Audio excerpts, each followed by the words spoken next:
before I begin, I have a question for all of you. So, by a show of hands, that's all. How many of you listen to music on a daily basis? That's what I thought.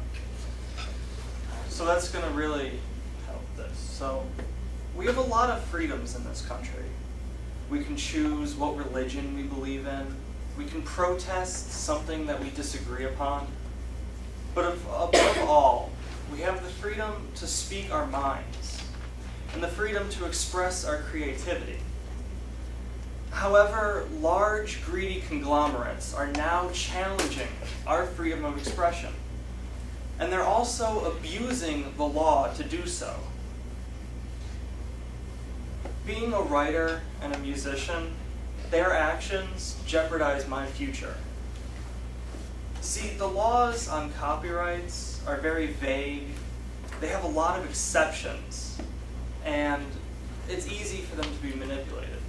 So I'm going to give you the what, the who, and the how on copyright laws and how these companies are exploiting them. So first, I want to see.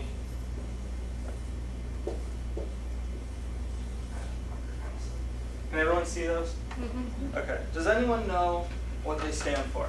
Copyright and trademark. Exactly. Now I'm going to explain quickly the difference between copyright and trademark. See, copyrights are the ownership of an idea or a work, whereas trademarks are the ownership of a title or a name. So basically, to put this into perspective, the title of a book would be trademarked, whereas the words and the book as a whole would be copyrighted. The title of a song that you listen to is trademarked, whereas the song as a whole is copyrighted. Like I said before, these laws are very vague, and it's easy for someone just to come in and say, oh, I own it all, you know. So people with common sense really came in and they said, well, we need a loophole so that the average person, you know, can use these things to express themselves. So they created Section 107 of the Copyright Act of 1976, which states there's an allowance for fair use.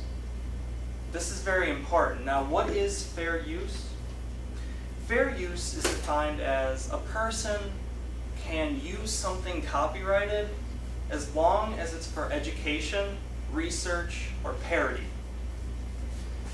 So I'm sure we've all seen those YouTube videos where people they take clips from movies or sports highlights or TV shows and they put music to it and kind of mess around.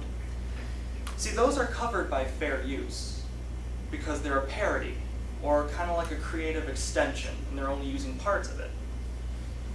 I'll be coming back to this later, but first I want to describe what's not covered under fair use. See, entire movies or the entire album that a band records is not covered under fair use. Or basically, anything that would stop someone from buying the item in general. So, an example, if you could watch your favorite movie on YouTube anytime you wanted, you probably wouldn't buy the DVD, right? Because you have it there. Those types of things, and things that you claim to own or you claim to create, which you did not, those are the type of things that you can't claim fair use on. So, what is the company WMG doing? WMG stands for Warner Music Group. And what they're doing is they're abusing the copyright laws for their own gain. And they're doing this by ignoring fair use. So how are they ignoring fair use? I'm sure we've all seen those YouTube videos that when you click on them, it says they've been removed due to a copyright claim. It comes in a little box and you can't watch the video because it's been taken off. See, WMG is taking down the audio or the entire video on YouTube. See, these videos are fair use, but it's also common sense that we look at it. We think about the creators of these videos. Do they gain any profit from making these? No.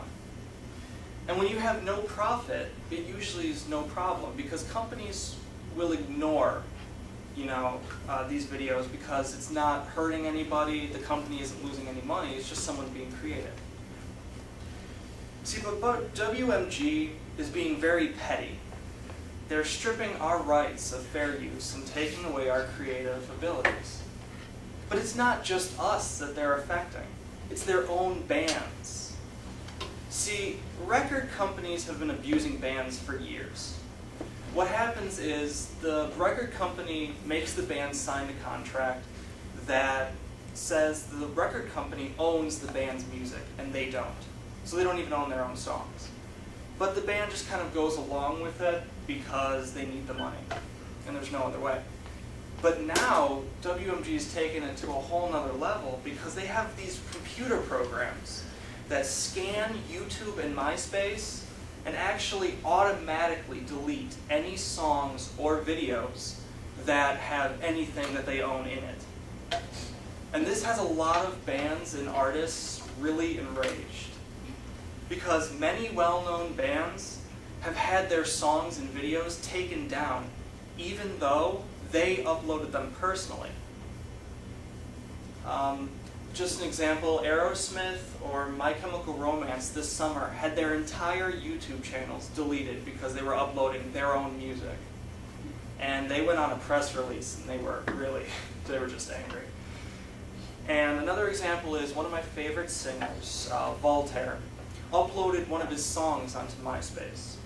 Now, his song was in this movie, and WMG owned the movie, but not his song, yet that filter on MySpace just deleted it anyway, and he can't get it back. So, why is WMG doing this? This pointless vendetta against these frivolous infringements? No one really knows, because the YouTube videos don't gain a profit, they don't take money away. The bands advertising their own music would actually help the record companies make money. The only thing anyone can think of is just they're being selfish. So now I'm going to go into exactly who Warner Music Group are. See, they own many popular record labels, and who they own affects us a great deal, because they can take down any of the songs or videos that the artists upload. And that just, takes it away from us seeing them. So the labels are Atlantic, Roadrunner, Lava, Grand Hustle Records, Warner Brothers, or East West, which have a lot of indie bands. Now that may mean a lot to me, but you guys may not know. So I'm going to put this into perspective. This is just a very short list of bands from a list of 200 that I took, that WMG owns, can take down anytime they want. And while I'm going through this, just in your minds, kind of think about how many of these bands that you know.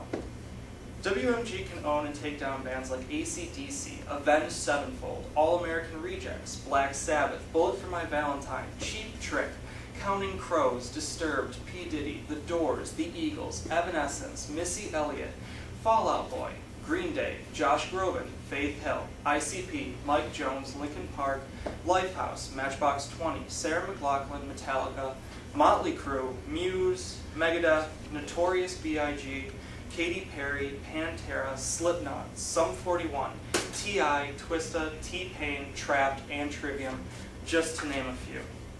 So what does this all mean? This means anytime you want to upload a video by these artists or song, you can't. Anytime you want to express yourself using these artists, you can't. So all these bands are now off limits for no good reason.